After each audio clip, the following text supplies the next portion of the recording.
السلام علیکم ورحمۃ اللہ وبرکاتہ۔ بسم اللہ والحمدللہ والصلاة والسلام علی رسول اللہ۔ اعوذ باللہ من الشیطان الرجیم، بسم اللہ الرحمن الرحیم۔ ناظرین کرام، آج کی اس ویڈیو میں انشاءاللہ ہم قرآن کریم کے 13ویں پارے سے اہم ترین باتوں کو جانیں گے۔ سورہ یوسف جاری ہے۔ گزشتہ پارے میں ہم نے یہ جان لیا تھا کہ جب بادشاہ نے خواب کی تعبیر سننے کے بعد سیدنا یوسف علیہ السلام کو بری کرنے کا اور جیل سے رہا کرنے کا پروانہ جاری کر دیا، تو اس وقت یوسف علیہ السلام نے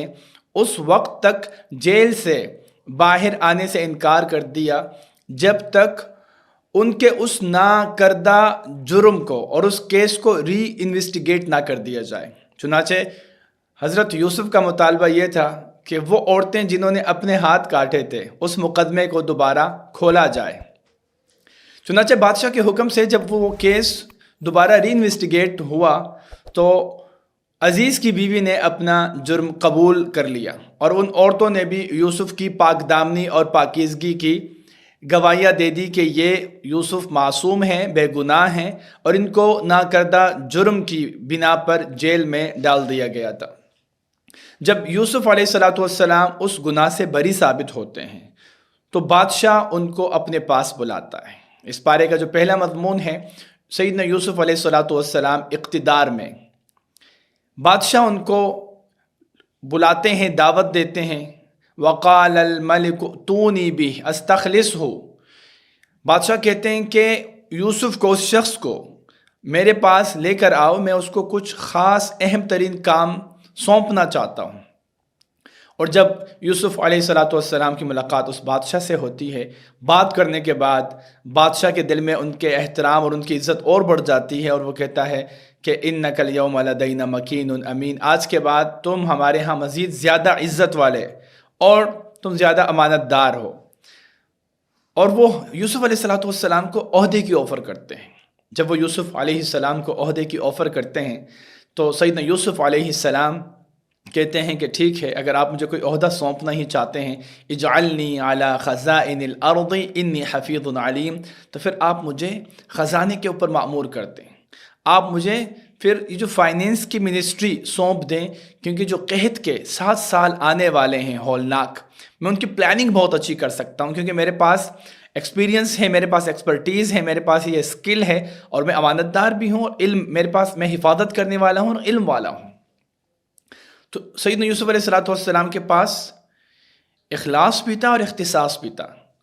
صلاحیت بھی تھی اور صالحیت بھی تھی۔ چنانچہ سیدنا یوسف علیہ السلام کو یہ عہدہ سونپ دیا جاتا ہے۔ اب جب خوشحالی کے ساتھ 7 سال گزرتے ہیں اور قحط سالی مصر کے اندر اور مصر کے ارد گرد علاقوں میں 4 سو پھیل جاتی ہے، تو لوگ غلہ لینے کے لیے مصر کا ارادہ کرتے ہیں اور مصر کی سرزمین میں داخل ہو کے یوسف علیہ السلام کی اجازت سے راشن وصول کرتے ہیں۔ چنانچہ کنعان، جو کہ سیدنا یوسف علیہ السلام کا آبائی علاقہ تھا، وہاں سے ان کے بھائی غلہ لینے کے لیے سرزمین مصر میں داخل ہوتے ہیں، اور یوسف علیہ السلام سے ایک لمبے عرصے بعد ان کی ملاقات ہوتی ہے، اور سیدنا یوسف علیہ السلام ان کے ساتھ احسان کا معاملہ کرتے ہیں، اور تھوڑی سی جمع پونجی لینے کے بعد ان کا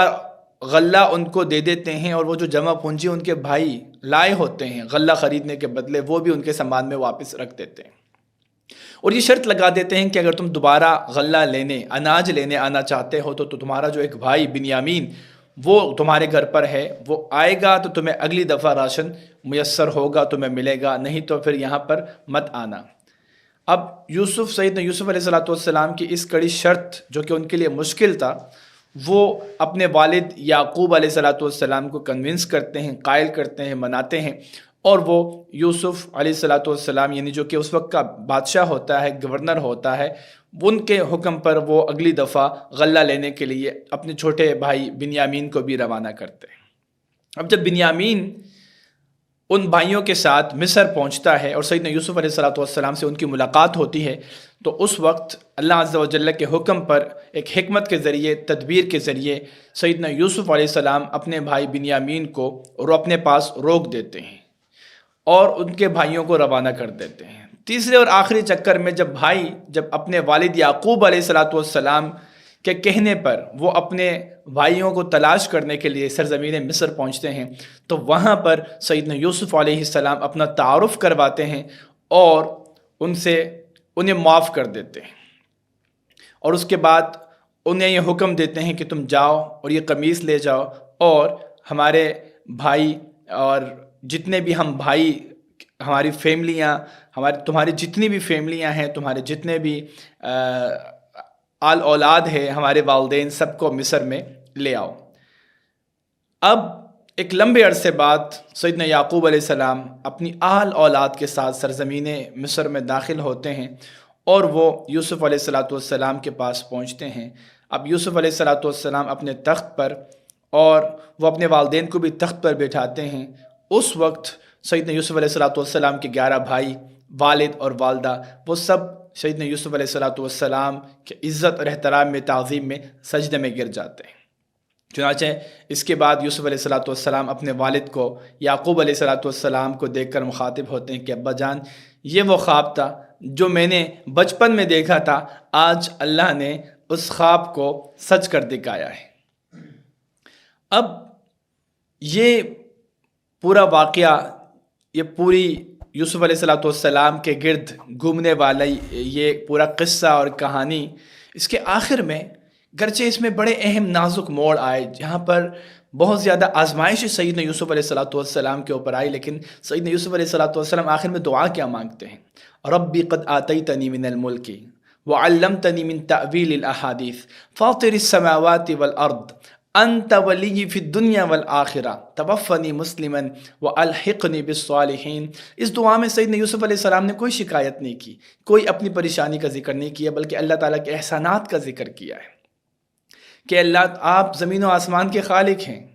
آپ نے مجھے بادشاہت اور اقتدار عطا فرمایا، اور مجھے علم، خوابوں کی تعبیر کا علم دیا ہے،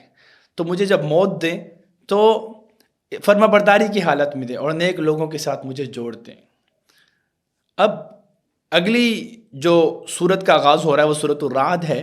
سورۃ الرعد کے بنیادی مضامین پر اگر ہم نظر ڈالیں، سورت میں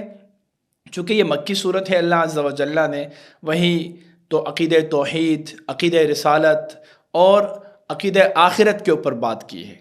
اور جو مشرکین ہیں ان کی طرف سے جو شبہات اور اعتراضات گاہے گاہے اٹھائے جاتے تھے، ان تمام چیزوں کا جواب بھی دیا گیا ہے۔ سورۃ الرعد میں سب سے پہلے اللہ عز و جل نے اپنی قدرت کی نشانیوں کا ذکر کیا ہے۔ چنانچہ اللہ عز و جل فرماتے ہیں کہ رفع السماوات بغیر عمد ترونها۔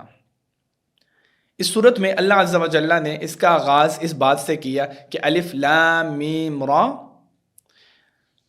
حروف مقطعات سے ابتدا کرنے کے بعد تلک آیات الکتاب والذی انزل الیک من ربک بالحق ولکن اکثر الناس لا یؤمنون۔ یہ کتاب حق ہے اور اس میں کوئی شک نہیں کہ یہ آپ کے رب کی طرف سے نازل کی گئی ہے، لیکن اکثر لوگ ایمان نہیں لاتے۔ اس کے بعد اللہ تعالیٰ نے اپنا تعارف کروایا، اپنی نشانیاں بتائیں کہ وہ اللہ کے جس نے بغیر ستونوں کے آسمان کو بلند کر کے دکھایا، وہ اللہ جس نے سورج چاند کو مسخر کر دیا، وہ اللہ جس نے زمین کو بچھا دیا، وہ اللہ جس نے پہاڑوں کو، زمین کو پرسکون رکھنے کے لیے پہاڑوں کو گاڑ دیا، وہ اللہ جس نے نہریں پیدا کی، اور وہ اللہ جس نے مختلف پھل پیدا کیے، وہ اللہ، وہ تمہارا رب جو یہ تمام چیزیں تمہارے لیے کرتا ہے، اس میں تمہارے لیے غور و فکر کرنے والوں کے لیے نشانیاں ہیں۔ اس کے بعد اللہ عز و جل فرماتے ہیں کہ وہ اللہ کے جس نے مختلف زمین کے ٹکڑوں کو آپس میں جوڑ دیا ہے، مختلف قسم کے ٹکڑوں کو، زمین کے ٹکڑوں کو، کچھ بنجر ٹکڑے ہیں، کچھ سرسبز و شاداب ٹکڑے ہیں، سب کو جوڑ دیا آپس میں ان ٹکڑوں کو۔ وہ اللہ جس نے مختلف قسم کے، جس نے انگور کے باغات بنائے، جس نے کھیتی پیدا کی، وہ اللہ کے جس نے ایک تنے اور ایک سے زیادہ تنوں والے درخت پیدا کیے، جس نے کھجور کے درخت تمہارے لیے پیدا کیے ہیں، وہ اللہ، وہ تمہارا رب ہے۔ اور ان تمام باتوں میں نشانیاں ہیں کہ وہ ایک ہی پانی سے ان تمام کھیتیوں کو، پھلوں کو، سبزیوں کو سیراب کیا جاتا ہے، اور مختلف شکل کے، مختلف نوعیت کے پھل اور مختلف قسم کی سبزیاں، مختلف قسم کے درخت اور بیلدار درخت، یہ سب بیلدار پودے، یہ سب اللہ تعالیٰ پیدا کرتا ہے۔ تو اس میں نشانیاں ہیں تمہارے لیے۔ آگے اللہ کے نبی صلی اللہ علیہ وسلم سے مخاطب ہو کے اللہ عز و جل فرماتے ہیں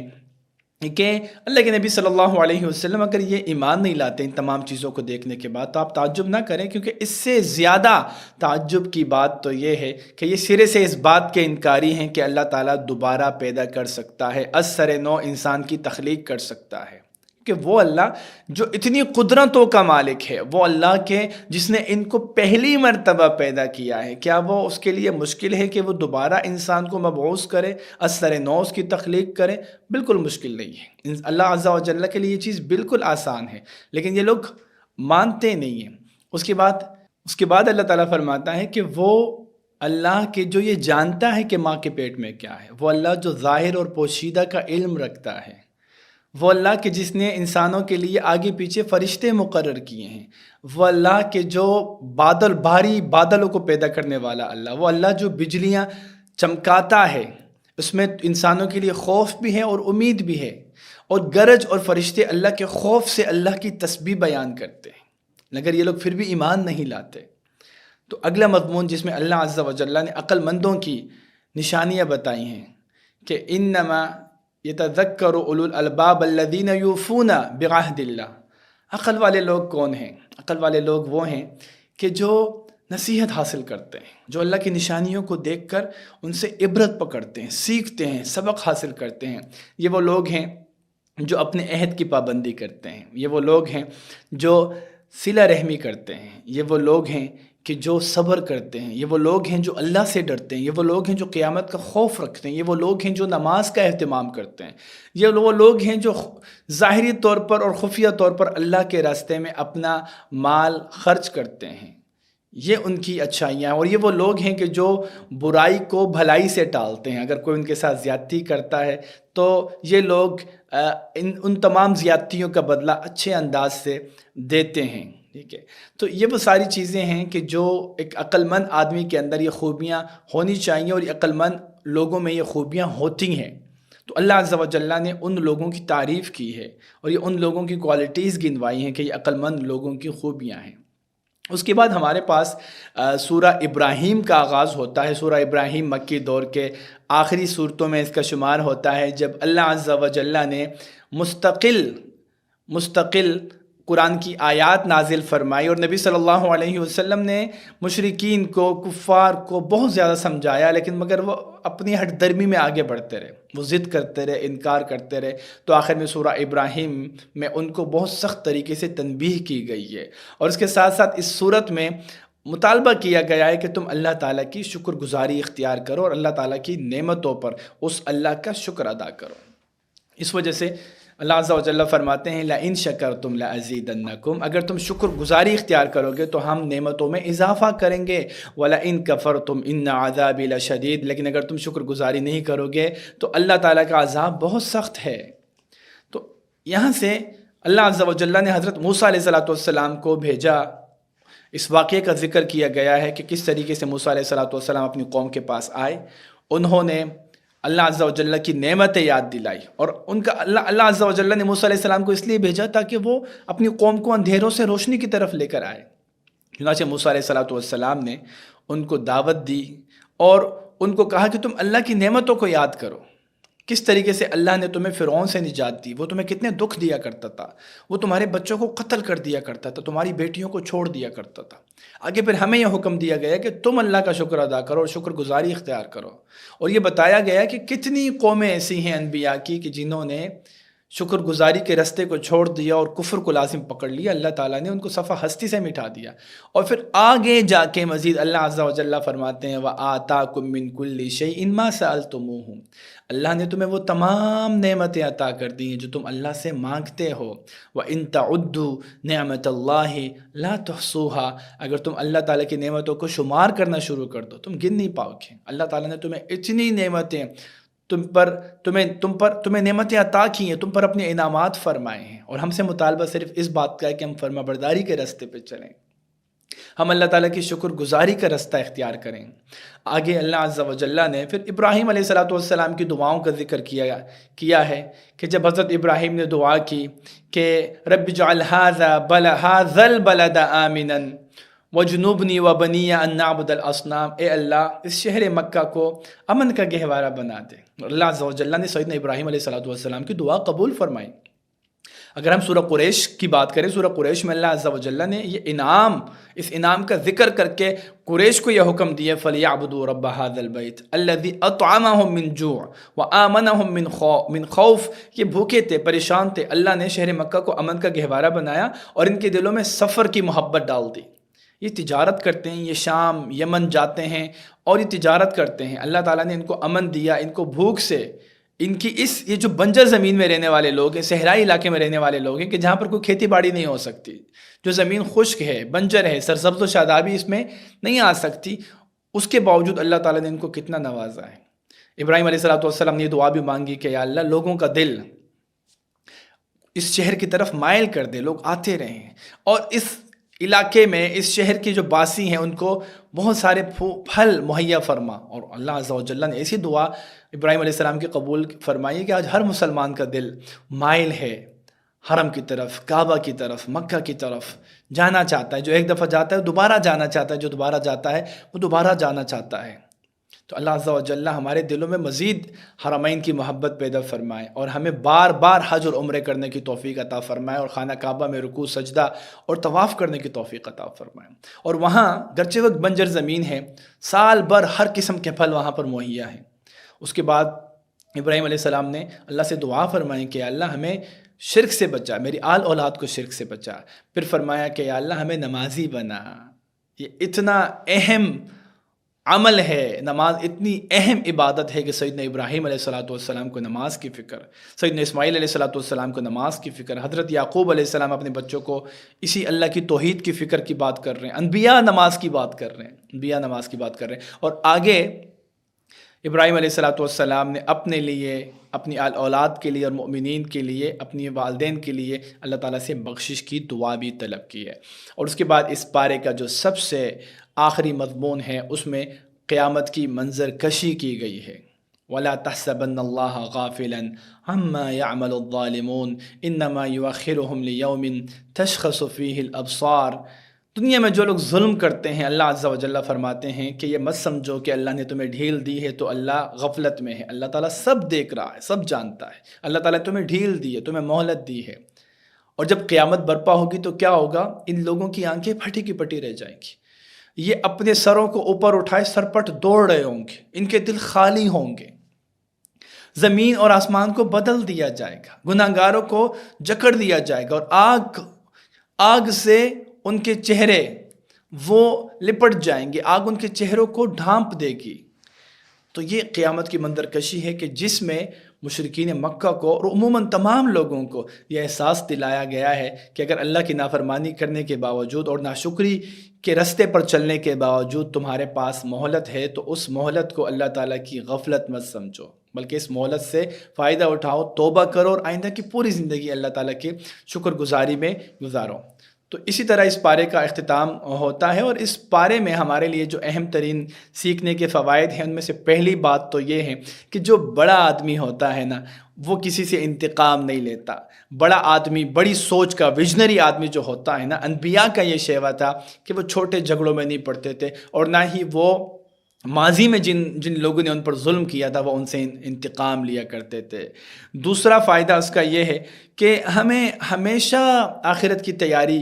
کی فکر کرنی چاہیے، کیونکہ ہم سب نے اس دنیا سے چلے جانا ہے، تو آخرت کی فکر جتنی گہری ہوگی اس دنیا میں ہمارے معاملات اتنے خوبصورت ہوتے چلے جائیں گے۔ تیسرا فائدہ یہ ہے کہ ہمیں اللہ تعالیٰ کی شکر گزاری میں زندگی گزارنی چاہیے، کیونکہ شکر کا فائدہ یہ ہے کہ جو نعمتیں موجود ہیں اللہ ان میں قرار دیتا ہے، ان میں ہمیشگی پیدا کرتا ہے، اور جو نعمتیں موجود نہیں ہیں اللہ نعمتوں میں اضافہ کر دیتا ہے۔ جو میسر ہے وہ باقی رہ جاتی ہیں، اور جو میسر نہیں ہے، دستیاب نہیں ہے، اللہ تعالیٰ وہ عطا کر دیتا ہے۔ اور آخری فائدہ کہ اللہ عز و جل سے ہر وقت دعائیں مانگتے رہیں، اپنے لیے، اپنی آل اولاد کے لیے، تمام مسلمانوں کے لیے، امت مسلمہ کے لیے، ملک پاکستان کے لیے اور جتنے بھی ممالک ہیں اسلامی، اللہ عز و جل اسلام کو غلبہ عطا فرمائے اور ہم سب کو اپنے اپنے حصے کا کام کرنے کی توفیق عطا فرمائے۔